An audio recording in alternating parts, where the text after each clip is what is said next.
Welcome student. અગાઉના video લેક્ચરમાં આપણે સબ્જેક્ટ મેનેજમેન્ટ અકાઉન્ટમાં દાખલા નંબર 5 રોકડ પ્રવાહ પત્રકમાં જોયો હતો, જે તમારી એક્ઝામમાં પૂછાયેલો સમ છે. આજે આપણે એવો જ બીજો સમ જે તમારી એક્ઝામમાં પૂછાયેલો છે તેના વિશે ચર્ચા કરીશું. આ દાખલો પણ તમારે રોકડ પ્રવાહ પત્રકમાં તમે જે 9મો દાખલો જોયો હતો એ જ રકમ છે દાખલાની, પરંતુ તમારે ગણવાનો છે કઈ રીતે? રોકડ પ્રવાહની રીતે ગણવાનો છે. તો એની જે રકમ છે દાખલા નંબર 9 ભંડોળ પ્રવાહ પત્રકમાં જે આપણે જોઈતી એ જ રકમ છે. એટલા માટે આમ જોવા જઈએ તો રોકડ પ્રવાહ પત્રકનો આ તમારો 6થો દાખલો છે થશે. તો આ એક્ઝામમાં આ છે તમારી એક્ઝામમાં રોકડ પ્રવાહ પત્રમાં પૂછાઈ ગયેલો દાખલો છે. તો રોકડ પ્રવાહ પત્રક અને ભંડોળ પ્રવાહ પત્રકમાં બેયમાં એક જ રકમ છે એ ચાલે છે. મેં તમને કાલે કીધું હતું કે બંનેની રકમ છે એ બંનેમાં સરખી જ હોય, માત્ર તમારે ફેરફાર એ હોય કે હિસાબી ધોરણ 3 પ્રમાણે રોકડ પ્રવાહ પત્રક તૈયાર કરો, એ તમને છે એ કીધેલું હશે. અને જો રોકડ પ્રવાહ પત્રકનો કોઈ પણ દાખલો છે તમારા ભંડોળ પ્રવાહ પત્રકમાં પૂછાય તો એમાં પણ એમ જ કીધું હોય કે આપેલી માહિતી કે આપેલા પાકા સરવૈયાના આધારે કાર્યશીલ મૂડીમાં ફેરફાર દર્શાવતું પત્રક અને ભંડોળ પ્રવાહ પત્રક તૈયાર કરો. જો ભંડોળ પ્રવાહ પત્રક માટે પૂછાણો હોય તો એવી સૂચના હોય. એટલે આ દાખલો છે એ તમારે એક્ઝામમાં પૂછાઈ ગયેલો દાખલો છે.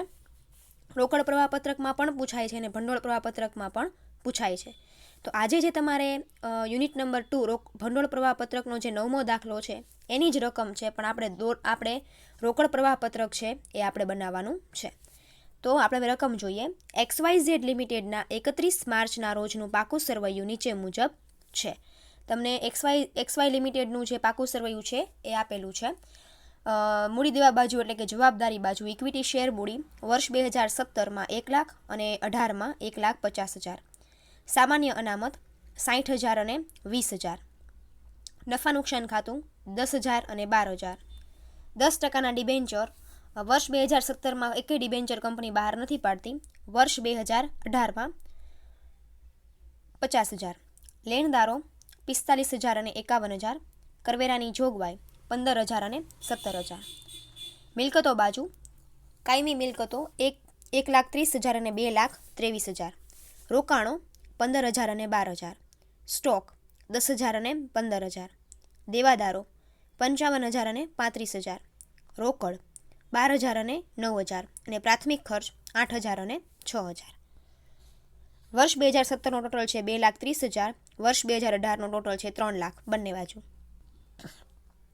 હવે આપણે જોઈએ વધારાની વિગત. બધા દાખલાની જેમ હવે આપણે હવાલા પ્રમાણે વધારાની વિગત છે એ જોતા જઈએ અને જે તે હવાલો છે એની સામે આપણે ટીક કરતા જઈએ. 1/4/2017ના રોજ સામાન્ય અનામતનું મૂડીકરણ કરી 2 ઇક્વિટી શેરના બદલામાં 1 બોનસ શેર આપવામાં આવે છે. તો પેલો છે એ હવાલો શેના માટેનો છે? તો કે ભાઈ કંપની છે એ વર્ષ 2017ના રોજનું જે સામાન્ય અનામત છે એમાંથી કંપની 2 ઇક્વિટી શેર હોય તેમને 1 બોનસ શેર આપવાનું વિચાર્યું છે. એટલે કે 2 ખાતા ઉપર તમારે ટીક માર્ક કરવાની આવશે. એક સામાન્ય અનામતનું ખાતું અને બીજું ઇક્વિટી શેર મૂડીનું ખાતું. તો આપણે બંનેમાં છે ટીક કરી નાખીએ. ઇક્વિટી શેર મૂડીમાં 1 નંબર અને સામાન્ય અનામતમાં પણ 1 નંબર. ઓકે. નેક્સ્ટ બીજો હવાલો જોઈએ. વર્ષ દરમિયાન 14,000ના કરવેરા ચૂકવવામાં આવ્યા. એટલે બીજો હવાલો શેનો છે? કરવેરાની ચૂકવણી. તો આપણે એને છે એ આપણા પાકા સરવૈયામાં આપેલું છે. તો કરવેરાની જોગવાઈ છે ત્યાં તમારે બીજા નંબરનો હવાલો ટીક કરવાનો છે. નેક્સ્ટ એના પછીનો હવાલો. વર્ષ દરમિયાન 9,000નું વચગાળાનું ડિવિડન્ડ ચૂકવવામાં આવ્યું. જો ડિવિડન્ડ વિશેની માહિતી તમને આપેલી હોય પાકા સરવૈયામાં તો ડિવિડન્ડ પાસે તમારે હવાલો ટીક કરવાનો, પરંતુ અહીંયા તમને ડિવિડન્ડ વિશેની માહિતી આપેલી નથી. એટલે જે તે હવાલો છે એની બાજુમાં આપણે ટીક કરી નાખવાનું રહેશે. વચગાળાનું ડિવિડન્ડ. ચોથો હવાલો છે કાયમી મિલકતો પર 5,000નો ઘસારો માંડી વાળવો. તો કાયમી મિલકતો આગળ તમારે પાકા સરવૈયામાં ચોથા નંબરનો હવાલો ટીક કરવાનો થશે. અહીંયા 4 નંબર. ઓકે.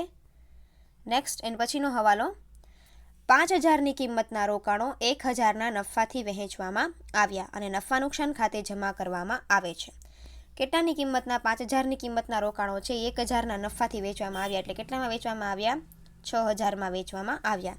એટલે પાંચમો હવાલો શેના ઉપર આવશે તો કે ભાઈ રોકાણો પર આવશે. તો પાકા સરવૈયામાં રોકાણો છે ત્યાં 5 નંબરનો હવાલો. બરાબર?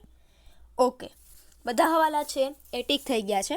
તો હવે હવાલાના આધારે આપણે શું કરવાનું છે? અગત્યના ખાતાઓ અને તમારે દોરવાનું છે રોકડ પ્રવાહ પત્રક. તો હવાલા પ્રમાણે હવે આપણે જોઈએ તો સૌથી પહેલાં છે આપણે શું કરશું? અગત્યના ખાતાઓ દોરી લઈશું.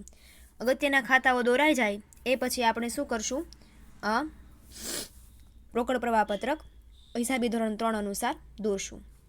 તો આપણે સૌથી પહેલાં આપણે હવાલાનું ટીક કર્યા છે એના આધારે સૌથી પહેલાં આપણે શું કરવાનું? ખાતાઓ દોરી લેવાના રહે.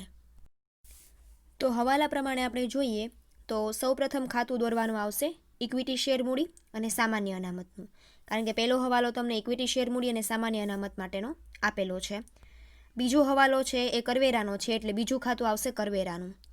ત્રીજો હવાલો છે એ વચગાળાનું ડિવિડન્ડ છે એટલે ત્રીજું હવાલો છે એ કયું આવશે? વચગાળાના ડિવિડન્ડનો. ચોથું ખાતું છે એ કાયમી મિલકતોનું આવશે અને પાંચમું ખાતું છે એ રોકાણોનું ખાતું આવશે. તો આપણે સૌથી પહેલાં છે એ ખાતા જોઈ લઈએ. સૌથી પહેલું ખાતું છે સામાન્ય અનામતનું ખાતું, બીજું છે ઇક્વિટી શેર મૂડીનું ખાતું, ત્રીજું કાયમી મિલકતોનું ખાતું, ચોથું કરવેરાનું ખાતું અને પાંચમું વાચગાળાનું ડિવિડન્ડનું ખાતું ને રોકાણોનું ખાતું. ઓકે, હવે સૌથી પહેલાં આપણે શું કરવાનું? દરેક ખાતાઓ દોરી નાખવાના અને સૌથી પહેલાં શું કરવાનું? જે તે ખાતાની શરૂની બાકી અને આખરની બાકી છે જોઈ લેવાની. તો મૂડી દેવા બાજુ જેટલા ખાતાઓ હોય એની શરૂની બાકી હંમેશા કઈ બાજુ આવે? જમા બાજુ આવે. અને આખરની બાકી છે એ કઈ બાજુ આવશે? ઉધાર બાજુ આવશે. સેમ એવી રીતે મિલકતોમાં શરૂની બાકી કઈ બાજુ આવે? ઉધાર બાજુ આવે. અને જમા બાકી છે એ કઈ બાજુ આવે? જમા બાજુ આવે. એટલે કે આખરની બાકી છે એ જમા બાજુ આવશે. તો પહેલું ખાતું છે એ સામાન્ય અનામતનું ખાતું છે.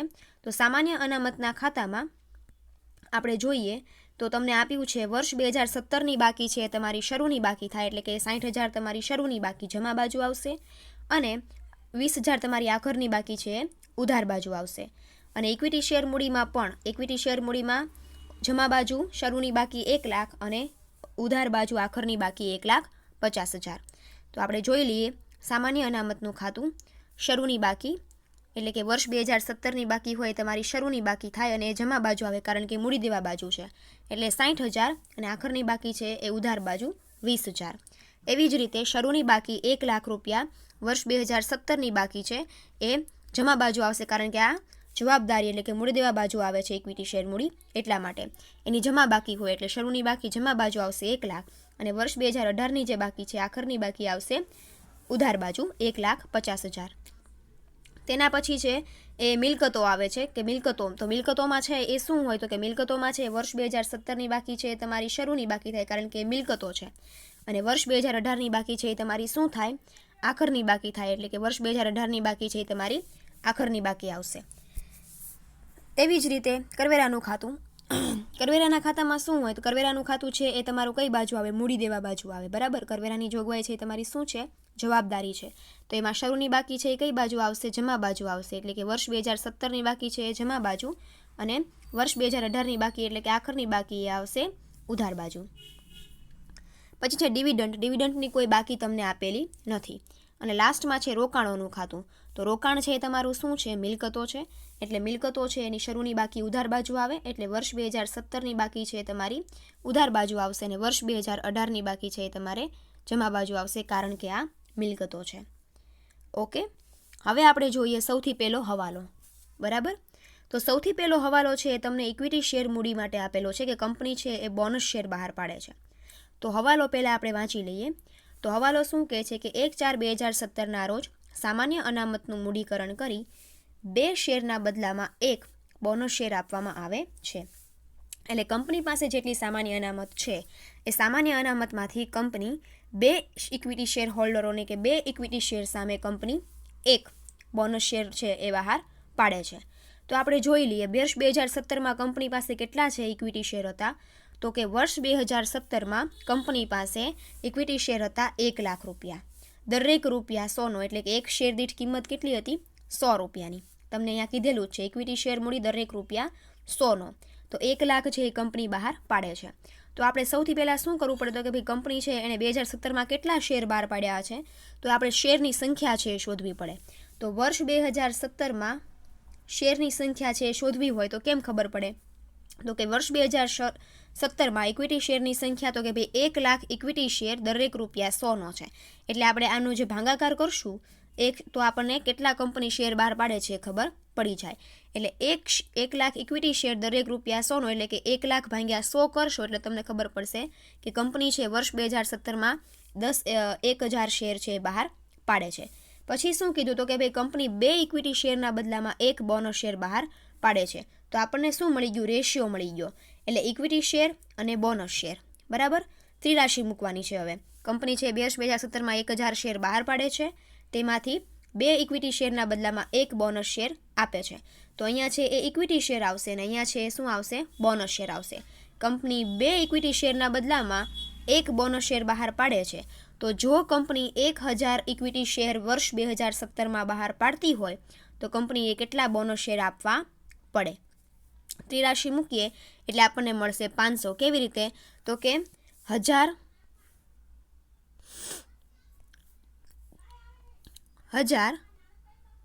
ગુણ્યા 1 ભાગ્યા 2 કરશો એટલે તમને શું મળશે? 500 રૂપિયા મળશે. એટલે કે 500 શેર મળશે. એટલે 500 શેર છે એ કંપની શું કરે છે? બોનસ શેર તરીકે બહાર પાડે છે.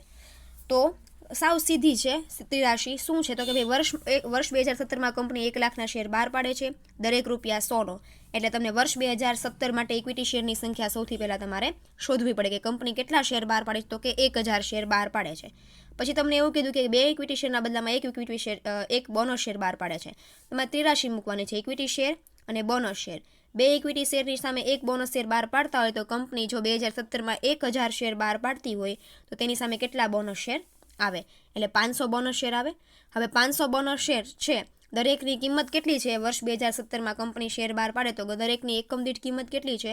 ₹100 છે. એટલે ગુણ્યા 100 એટલે તમને છે મળી જાય, રકમ મળશે કે 50,000 રૂપિયાના કંપની સામાન્ય અનામતનું મૂડીકરણ કરી અને ઇક્વિટી શેર બહાર પાડે છે. શું કામ? તો કે વર્ષ 2017માં ₹100ની કિંમતનો કંપની 1 શેર બહાર પાડે છે તો બોનસ શેર 500 હોય તો કંપનીએ કેટલા રૂપિયા ચૂકવવા પડે શેર હોલ્ડરોને? તો કે ભાઈ 50,000 રૂપિયા છે એ શેર હોલ્ડરોને ચૂકવવા પડે. તો કંપની છે સામાન્ય અનામતમાંથી શું કરે છે? ઇક્વિટી શેર બહાર પાડે છે. તો એની ત્રિરાશિ કેવી રીતે થાય? તો કે ભાઈ સામાન્ય અનામત ખાતે ઉધાર તે ઇક્વિટી શેર મૂડી ખાતે જમા. બરાબર. સામાન્ય અનામત છે એનું મૂડીકરણ કરે છે એટલે સામાન્ય અનામતમાંથી પૈસા છે એ કંપની શું કરે છે? મૂડીકરણ કરીને, એટલે કે સામાન્ય અનામતના પૈસા છે એ કંપની કોને ચૂકવે છે? ઇક્વિટી શેર મૂડીને ખાતે લઈ જાય છે. એટલે સામાન્ય અનામત ખાતે ઉધાર તે ઇક્વિટી શેર મૂડી ખાતે જમા. હવે તમારે આની જે એન્ટ્રી છે તમે જે ખાતા દોર્યા છે એમાં તમારે 50,000ની એન્ટ્રી છે એ કરવાની છે. કેવી રીતે? તો કે સામાન્ય અનામતના ખાતામાં ઉધાર બાજુ લખવાનું આવશે ઇક્વિટી શેર મૂડી ખાતે 50,000 અને ઇક્વિટી શેર મૂડીના ખાતામાં જમા બાજુ લખવાનું આવશે સામાન્ય અનામત ખાતે 50,000. બરાબર. તો આપણે હવે આની ખતમણી કરી નાખીએ. તો સૌથી પહેલાં છે સામાન્ય અનામતના ખાતામાં, કારણ કે સામાન્ય અનામત ખાતું ઉધાર થાય છે એટલે સામાન્ય અનામતના ખાતામાં ઉધાર બાજુ આવશે ઇક્વિટી શેર મૂડી 50,000 અને એની બીજી એન્ટ્રી કઈ બાજુ આવશે? ઇક્વિટી શેર મૂડીના ખાતામાં જમા બાજુ આવશે શું? 50,000ના કૌંસમાં બોનસ શેર કે બોનસ. તો અહીંયા આવશે જમા બાજુ. ઇક્વિટી શેર મૂડીનું ખાતું જમા થાય છે એટલે કે જમા બાજુ તમારે લખવાનું શું આવશે? સામાન્ય અનામત ખાતે 50,000. ઓકે. પહેલો હવાલો કમ્પ્લીટ. હવે આપણે જોઈએ બીજો હવાલો. બીજો હવાલો શું છે? વર્ષ દરમિયાન 14,000ના કરવેરા ચૂકવવામાં આવ્યા. સિમ્પલ છે કે કંપની છે કરવેરાની ચૂકવણી કરે છે તો કરવેરાના ખાતામાં આવશે તમારી એન્ટ્રી શું થાય? તો કે કરવેરા ખાતું ઉધાર તે બેંક ખાતે જમા. કરવેરા ખાતે ઉધાર તે બેંક ખાતે. ઓકે. તો કરવેરાના ખાતામાં ઉધાર બાજુ આવશે શું? બેંક ખાતે. કેટલા? 14,000 રૂપિયા. કરવેરાનું ખાતું છે ઉધાર થાય છે પણ તમારે લખવાનું શું? કરવેરાના ખાતામાં ઉધાર બાજુ લખવાનું આવશે બેંક ખાતે, કારણ કે ચૂકવ્યા છે. ધંધામાંથી પૈસા જશે અને કરવેરો ધંધામાંથી પૈસા જશે અને કરવેરો છે એ કેવું છે? તમારો ખર્ચ છે એટલા માટે ઉધાર થશે. પછીનો હવાલો છે ત્રીજા નંબરનો હવાલો. વર્ષ દરમિયાન 9,000 વચગાળાનું ડિવિડન્ડ ચૂકવ્યું. જેમ કરવેરાની ચૂકવણી કરી એમ ડિવિડન્ડ પણ તમારી માટે શું છે? ખર્ચ છે. તો એમાં પણ એમ જ આવશે કે ડિવિડન્ડ ખાતે ઉધાર તે બેંક ખાતે. એટલે ડિવિડન્ડના ખાતામાં ઉધાર બાજુ આવશે શું? બેંક ખાતે. કેટલા રૂપિયા? 9,000 રૂપિયા. ઓકે. ડિવિડન્ડ ખાતે ઉધાર તે બેંક ખાતે જમા. ડિવિડન્ડના ખાતામાં ઉધાર બાજુ લખવાનું શું આવશે? બેંક ખાતે 9,000. ઓકે. તેના પછીનો છે નેક્સ્ટ હવાલો. પછીનો હવાલો છે કાયમી મિલકતો પર 5,000નો ઘસારો માંડી વાળવો. એટલે કાયમી મિલકતો પર 5,000નો ઘસારો માંડી વાળવો તો એન્ટ્રી શું થાય? નફા નુકસાન ખાતે ઉધાર તે કાયમી મિલકતો ખાતે જમા. એટલે કાયમી મિલકતો ખાતે જમા કરવાનું હોય તો કાયમી મિલકતોના ખાતામાં જમા બાજુ લખવાનું શું આવશે? નફા નુકસાન ખાતે. કારણ કે નફા નુકસાન ખાતામાં ઉધાર બાજુ તમે ઘસારો લખતા હો તો એની બીજી એન્ટ્રી કઈ બાજુ આવે? જે તે મિલકતના ખાતામાં લખવાની આવે. એટલે જે તે મિલકતના ખાતામાં જમા થાય. તો કાયમી મિલકતના ખાતામાં જમા બાજુ લખવાનું છે નફા નુકસાન ખાતે ઘસારો 5,000 રૂપિયા. ઓકે. પછીનો નેક્સ્ટ હવાલો છે, લાસ્ટ છેલ્લો છે કે 5,000ની કિંમતના રોકાણો 1,000ના નફાથી વહેંચવામાં આવ્યા. નફા નુકસાન ખાતે નફો જમા કરવામાં આવ્યો. હવે 5,000ની કિંમતના રોકાણો છે એ તમે 1,000 નફાથી વેચ્યા એટલે તમે કેટલા રૂપિયાથી વેચ્યા હશે? 6,000થી વેચ્યા હશે. તમને કેટલા મળ્યા હશે રોકડા? તો કે 5,000ની મૂળ કિંમત હતી ને તમને 1,000 રૂપિયા નફો મળ્યો એટલે કંપનીને કેટલા રૂપિયા મળ્યા હશે? 6,000 રૂપિયા છે એ મળ્યા હશે. તો હવે એની એન્ટ્રી શું થાય? તો એની એન્ટ્રી છે અહીંયા આપેલી છે, જુઓ. કંપનીને છે આપણને છે બેંક ખાતે ઉધાર શું કામ? તો કે ભાઈ વેચાણ કર્યું છે એટલે ધંધામાં રોકડ છે એ આવશે. તો રોકડ કે બેંક ખાતું શું થાય? ઉધાર થાય. એટલે કેટલા આવશે? 6,000 રૂપિયા આવશે. એટલે બેંક ખાતે ઉધાર 6,000 રૂપિયા, તે રોકાણો ખાતે 5,000 રૂપિયા અને તે 1,000 રૂપિયા શું છે? નફો. બરાબર. 1,000 રૂપિયા છે એ કંપનીને નફો મળે છે. એટલે નફા નુકસાન ખાતે નફો શું થાય છે? જમા થાય છે. તો આની એન્ટ્રી શું આવે? તો કે રોકાણોના ખાતામાં જમા બાજુ આવશે શું? બેંક ખાતે 6,000 રૂપિયા. અને બીજી એન્ટ્રી કઈ આવશે? બીજી એન્ટ્રી આવશે નફા નુકસાન ખાતે રોકાણોના ખાતામાં ઉધાર બાજુ નફા નુકસાન ખાતે આવશે કેટલા? 1,000 રૂપિયા. કારણ કે નફા નુકસાન ખાતામાં જમા બાજુ આપણે નફો છે એ લખતા હોઈએ તો એની બીજી એન્ટ્રી કઈ બાજુ આવે? જે તે મિલકતોનો આપણને નફો મળ્યો હોય એની વિરુદ્ધ બાજુ આપણે એન્ટ્રી કરવી પડે. એટલે કે રોકાણોના ખાતામાં ઉધાર બાજુ આવશે નફા નુકસાન ખાતે 1,000 રૂપિયા નફો. તો આપણે એન્ટ્રી જોઈ લઈએ રોકાણોની. જુઓ, મેં તમને કીધું એમ કે રોકાણોનું ખાતું છે એ જમા થાય છે કેટલાથી? તો કે ભાઈ 6,000 રૂપિયાથી. કારણ કે ધંધામાં બેંક ખાતે જે તમારું રોકાણો છે એ શું થાય છે? ધંધામાંથી રોકાણો જાય છે એટલે રોકાણોના ખાતામાં જમા બાજુ, પરંતુ આવશે શું? બેંક ખાતે વેચાણ 6,000 રૂપિયા. અને એની બીજી એન્ટ્રી શું આવશે? નફા નુકસાન ખાતામાં તમે જમા બાજુ 1,000 રૂપિયા નફાની એન્ટ્રી કરતા હો તો એની બીજી એન્ટ્રી શું થાય? ઉધાર બાજુ રોકાણોના ખાતામાં નફા નુકસાન ખાતે નફો. કારણ કે 1,000 નફાથી આપણે વેચો છે રોકાણો એટલા માટે. ઓકે. તો હવે બધા ખાતા છે, હવે આપણે હવાલા છે બધા જોઈ લીધા છે એટલે હવે આપણું પહેલું સ્ટેપ છે અહીંયા પૂરું થશે. પરંતુ આપણે શું કરવાનું છે? તો કે ભાઈ પહેલાં દરેક ખાતા છે બંધ કરી દેવાના છે. તો પહેલું ખાતું છે એ બંધ કરીએ છીએ સામાન્ય અનામતનું ખાતું. તો સામાન્ય અનામતનું ખાતું બંધ કરીએ તો એમાં તમારી ઉધાર બાજુનો જે સરવાળો છે એ વધુ આવે છે 70,000 રૂપિયા.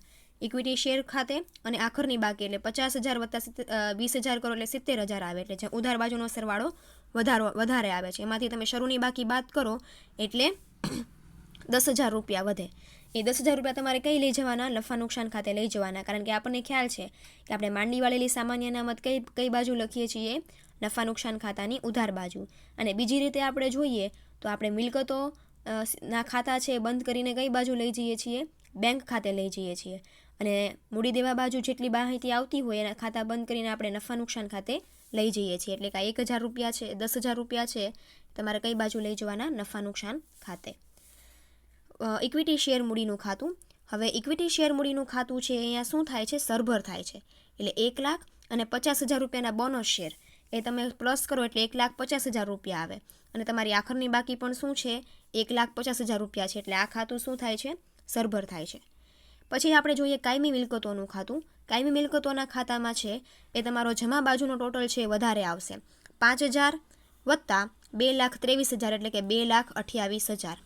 તેમાંથી તમે 1,30,000 બાદ કરશો એટલે જે અમાઉન્ટ આવશે એ તમારે આવશે 98,000 અને એ તમારે બંધ કરીને કઈ બાજુ લઈ જવાની છે? બેંક ખાતે લઈ જવાની છે, કારણ કે આ કયું મિલકતોનું ખાતું છે? કાયમી મિલકતોનું ખાતું છે. અને જ્યારે બેંક ખાતે તમે લઈ જતા હો ને ઉધાર બાજુ તફાવત આવતો હોય તો આ તમારી શું થાય? ખરીદી થાય, જે તમારે નાણાકીય પ્રવૃત્તિ સમયે કામ લાગશે. તો આ 98,000નો તફાવત છે એ બેંક ખાતે લઈ ગયા અને કૌંસમાં ખરીદી. હવે કરવેરાનું ખાતું. કરવેરાનું ખાતું છે એ બંધ કરીએ તો એમાં 14,000 વત્તા 17,000 કરીએ એટલે આપણને 31,000 રૂપિયા મળે, એટલે કે ઉધાર બાજુનો ટોટલ છે એ વધુ આવે છે. તો 31,000માંથી તમે 15,000 બાદ કરો અને જે રકમ વધે 16,000 રૂપિયા આ તમારે કઈ બાજુ લઈ જવાના થાય? નફા નુકસાન ખાતે, કારણ કે નફા નુકસાન ખાતે કરવેરાનું ખાતું બંધ કરીને આપણે લઈ જઈએ છીએ, કારણ કે મૂડી દેવા બાજુ આવે છે. ડિવિડન્ડનું ખાતું. ડિવિડન્ડના ખાતામાં 9,000 રૂપિયાની ચૂકવણી કરી તો એ 9,000 આપણે ક્યાં લઈ જવાના થાય છે? નફા નુકસાન ખાતે. અને લાસ્ટ છે રોકાણોનું ખાતું. રોકાણોનું ખાતું છે એ તમારે જોઈ લેવાનું છે. તો કેવી રીતે થાય છે? તો કે ભાઈ અહીંયા છે જમા બાજુનો ટોટલ છે વધારે આવે છે, 12,000 વત્તા 6,000 એટલે 18,000. હવે 18,000માંથી તમે 15,000 તમારી શરૂની બાકી અને 1,000 નફા નુકસાન ખાતાની બાકી બાદ કરો એટલે 18,000માંથી 16,000 જાય એટલે કેટલા વધે?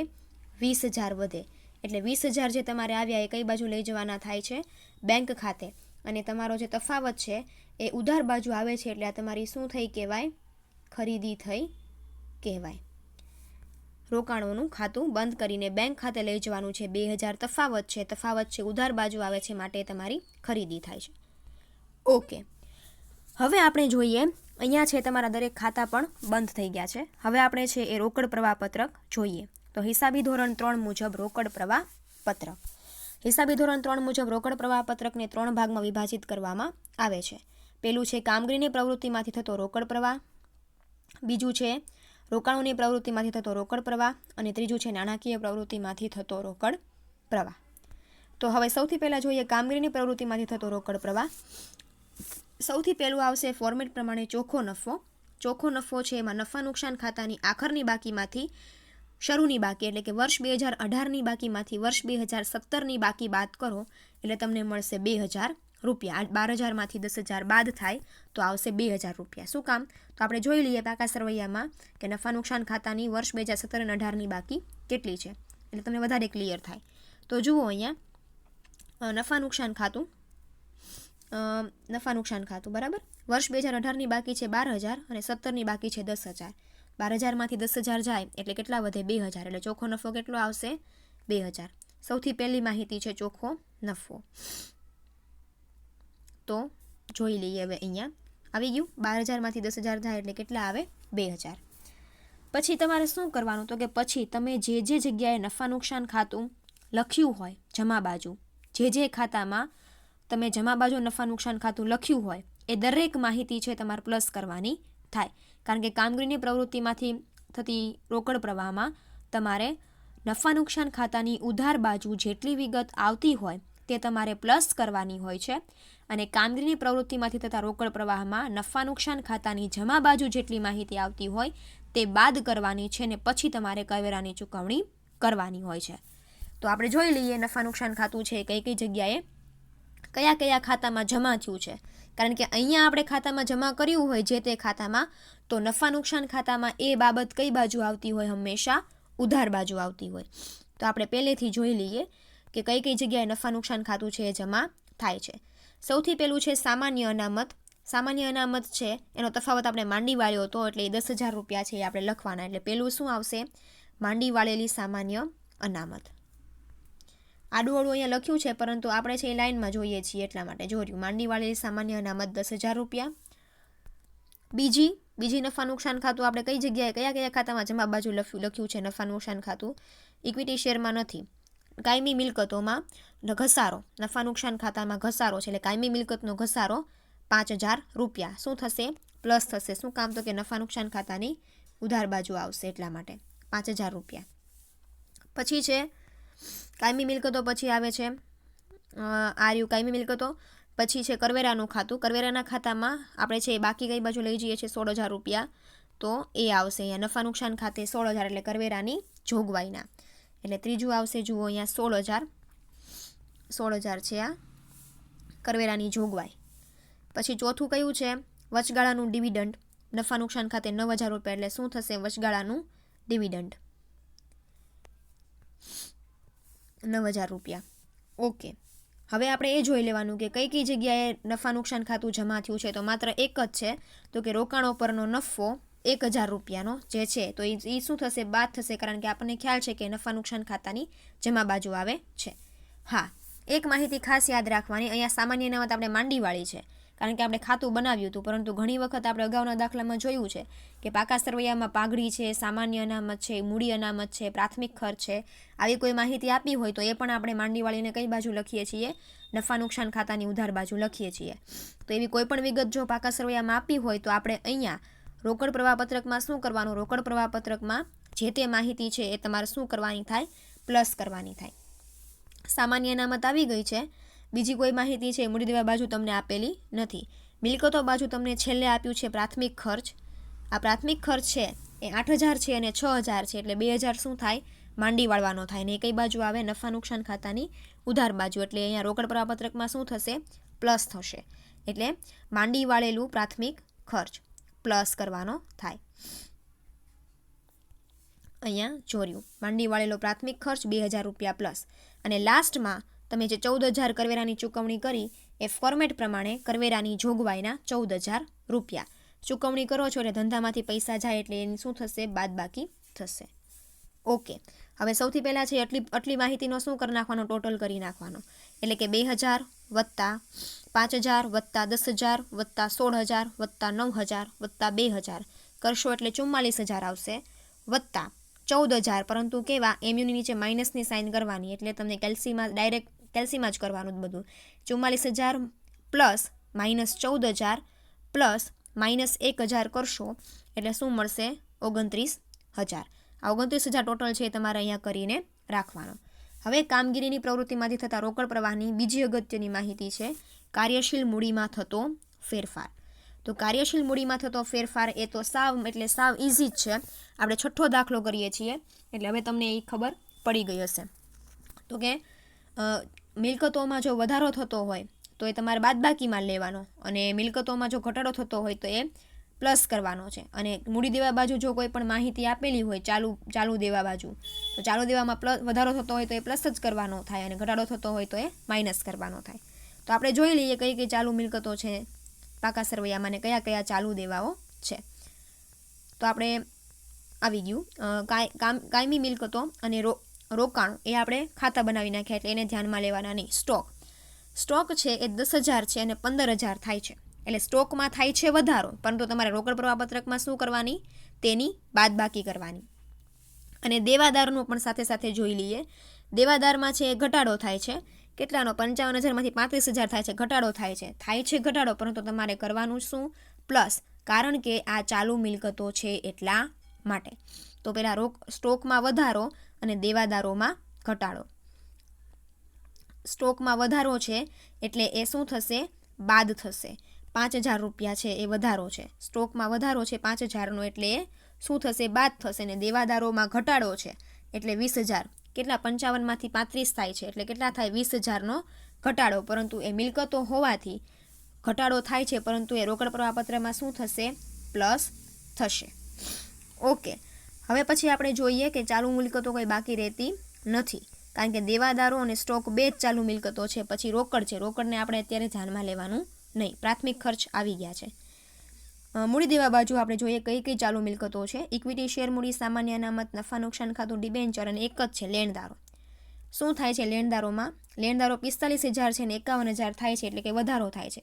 તો મૂડી દેવા બાજુ જે વિગત આવતી હોય, મતલબ કે ચાલુ દેવાઓ હોય એમાં વધારો થતો હોય તો એ તો હંમેશા શું થશે પ્લસ જ થશે.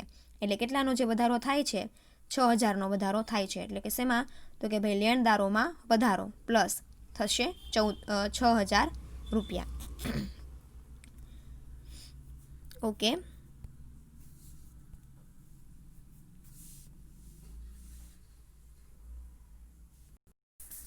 તો લેણદારોમાં વધારો 6,000 રૂપિયા. ઓકે, હવે આપણે શું કરવાનું, તો કે હવે પ્લસ માઇનસ જે આપણે કરીએ છીએ એ કરી નાખવાના. કેવી રીતે, તો કે 20,000 વત્તા 6,000 વત્તા 20,000 વત્તા 6,000 વત્તા MUની નીચે માઇનસની સાઇન સાથે 5,000 રૂપિયા ઇઝ ઇક્વલ ટુ કરશો એટલે તમને મળશે એનો ટોટલ, બરાબર. અને પછી શું થશે, તો કે ભાઈ એ ટોટલ જે મળશે કેટલા રૂપિયા થાય છે,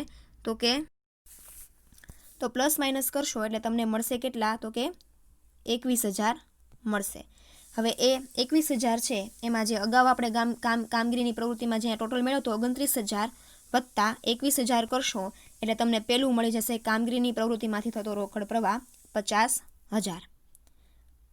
ઓકે. હવે જોઈએ રોકાણોની પ્રવૃત્તિમાંથી થતો રોકડ પ્રવાહ. તો રોકાણોની પ્રવૃત્તિમાં શું હોય, તો અમે તમને કીધું હતું કે રોકાણોની પ્રવૃત્તિમાં હંમેશા આપણે શેની માહિતી ધ્યાનમાં લઈએ છીએ, મિલકતોની માહિતી ધ્યાનમાં લઈએ છીએ.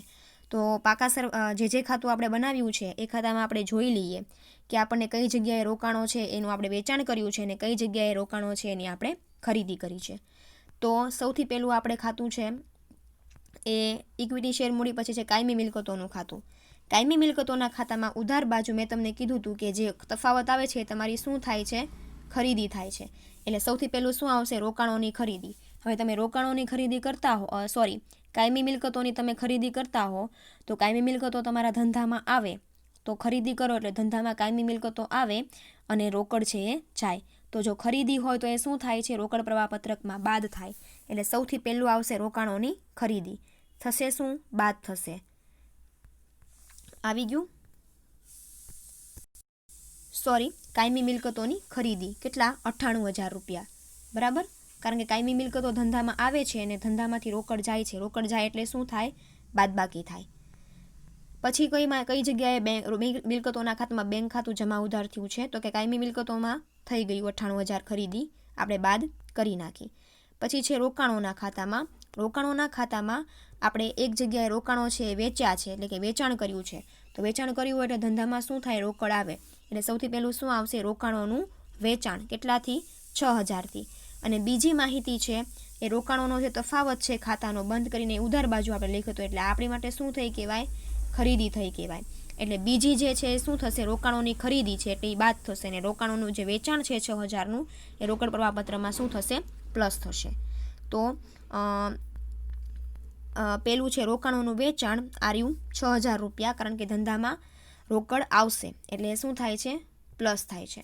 અને બીજું જે તફાવત છે 2,000 ખરીદી છે એ રોકાણોની ખરીદી શું થશે, બાદ થશે. એટલા માટે હવે છે એ રોકાણોનું કાર્ય પણ અહીંયા પૂરું થઈ જાય છે. એટલે કે 6,000 કેવી રીતે કરવાનું છે, તો કે ભાઈ 6,000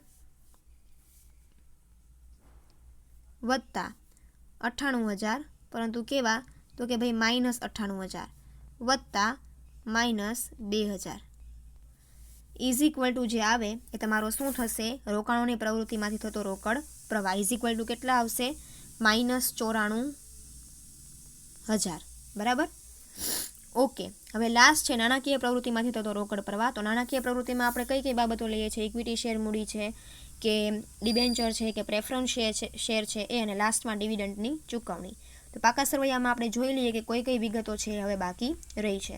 તો પાકા સરવૈયામાં આપણે જોઈએ તો ઇક્વિટી શેર મૂડી અને ઇક્વિટી શેર મૂડી છે આવી ગયું, કારણ કે આપણે કંપનીએ બોનસ શેર બહાર પાડી દીધા છે અને આપણે એનું ખાતું પણ બનાવી નાખેલું છે. સામાન્ય અનામત આવી ગયું, નફા નુકસાન ખાતું આવી ગયું, 10%ના ડિબેન્ચર. ઓકે. હવે જુઓ અહીંયા ખાસ, વર્ષ 2017માં કંપની કોઈ ડિબેન્ચર બહાર પાડતી નથી, પરંતુ વર્ષ 2018માં કંપની 50,000ના નવા ડિબેન્ચર બહાર પાડે છે. એટલે શું થાય છે, કંપનીએ નવા ડિબેન્ચર બહાર પાડ્યા. એટલે નવા ડિબેન્ચરના બહાર પાડ્યા હોય એટલે ધંધામાં નાણું કે રોકડ છે આવે. રોકડ આવે એટલે શું થાય, પ્લસ થાય. એટલે કે શું થશે, નવા ડિબેન્ચર 50,000. લેણદારો, કરવેરા આવી ગયું છે, કાયમી મિલકતો આવી ગયું, સ્ટોક આવી ગયું, રોકાણો આવી ગયું, દેવાદારો, રોકડ. એ રોકડ આપણે લાસ્ટમાં જોશે ને પ્રાથમિક ખર્ચ પણ આવી ગયા.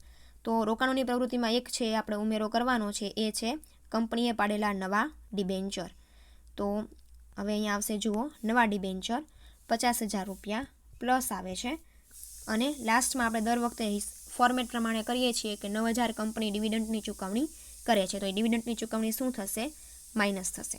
એટલે કે 49,000 50,000 - 90,000 કરશો એટલે કે આમ પણ થાય 50,000 વત્તા માઇનસ 90,000 કરો એટલે તમને મળે 41,000. તો 41,000 છે તમારો શું થયું? નાણાકીય પ્રવૃત્તિમાંથી થતો રોકડ પ્રવાહ થયો. હવે આપણે શું કરવાનું? તો કે રોકડમાં વધારો ઘટાડો છે એ જોઈ લેવાનો. તો એમાં છે આપણને મળ્યું છે, અહીંયા જો અહીંયા લખેલું જ છે, એનો ટોટલ મળ્યો છે 50,000 વત્તા બીનો ટોટલ -94,000 વત્તા 41,000 કરશો એટલે કેટલા આવશે? -2,000 સોરી -3,000 આવશે. -3,000 રૂપિયા છે આવે. એ -3,000માં તમારે શું કરવાનું? રોકડની કે બેંકની શરૂની બાકી હોય એ પ્લસ કરો એટલે તમને મળે ડાયરેક્ટ શું મળે? રોકડની આખરની બાકી મળશે. તો આપણે જોઈ લઈએ તમારી રોકડની શરૂની બાકી કેટલી છે તમારા પાકા સરવૈયામાં. તો પાકા સરવૈયામાં આપણે જોઈએ રોકડની શરૂની બાકી છે 12,000 રૂપિયા. બરાબર, આ છે 12,000 રૂપિયા. એ તમે -3,000માં +12,000 કરશો એટલે તમને જો કેટલી મળવી જોઈએ? રોકડની આખરની બાકી મળવી જોઈએ કેટલી? તો કે 9,000 રૂપિયા. 9,000 રૂપિયા તમને મળવા જોઈએ. -3,000 તમારી રોકડમાં થતી વધઘટ છે, એમાં તમારે પ્લસ કરવાની છે રોકડની શરૂની બાકી કેટલી? 12,000 રૂપિયા તમે પ્લસ કરો અને તમને જો 9,000 રૂપિયા તમારી રોકડની આખરની બાકી મળે તો એ તમારો આન્સર છે આવી જાય. તો આપણે જોઈ લઈએ કે આપણને મળી જાય છે કે નથી મળતો. તો જુઓ અહીંયા -3,000 રૂપિયા છે. એ -3,000માં તમે +12,000 રૂપિયા કરો છો તો તમને ડાયરેક્ટ તમારી રોકડની આખરની બાકી કેટલી મળે છે? 9,000 રૂપિયા મળી જાય છે. તો આ 9,000 રૂપિયા છે એ તમારો આખરની બાકી આવી જાય, રોકડની આખરની બાકી, એટલે તમારા રોકડ પ્રવાહપત્રનો દાખલો સાચો ગણાય. ઓકે, તો આજે આપણે હવે અહીંયા તમારા યુનિટ નંબર 3 રોકડ પ્રવાહપત્રક છે એ આપણે પૂરું કરીએ છીએ. એટલે કે તમારા જેટલા પ્રેક્ટિકલના જેટલા સમ છે, પ્રેક્ટિકલ જેટલા દાખલાના યુનિટ આવે છે એ આજે આપણે અહીંયા પૂરા કરીએ છીએ. ખાસ તમને જે મેં PDF મોકલી છે એ PDFમાં જેટલા દાખલા આપણે યુનિટમાં ગણ્યા છે, અહીંયા વિડીયો લેક્ચર થ્રુ ગણ્યા છે, એ જ તમારે છે, એ જ PDFને તમારે કન્સિડર કરવાની છે. કારણ કે એ જ PDFમાં મેં જૂના પેપરમાં પૂછાયેલા સમ પણ સાથે સાથે ગણાવેલા છે. તો અહીંયા તમારું જે પ્રેક્ટિકલ છે યુનિટ નંબર 3 રોકડ પ્રવાહ પત્રક એ અહીંયા આપણે પૂરું કરીએ છીએ. હવે પછીના લેક્ચરમાં આપણે જે થિયરી છે તમારી બાકી, યુનિટ નંબર 1A એની થિયરી બાકી છે અને યુનિટ નંબર 4 આખું થિયરીનું છે, એની પણ થિયરી છે એ આપણે કરીશું. એટલે કે થિયરીમાં જેટલા IMP પ્રશ્નો હશે એ હવે પછીના લેક્ચરમાં આપણે થોડા ઘણા છે એ સમજી લઈશું. તો અહીંયા તમારા જેટલા પ્રેક્ટિકલના જેટલા યુનિટ છે અહીંયા પૂરા થાય છે. હવે પછીના લેક્ચરથી આપણે થિયરી છે એમાં આપણે આગળ વધીશું અને એમાં પણ આપણે જેટલા IMP પ્રશ્નો હશે એના ઉપર લેક્ચર લઈશું. Thank you.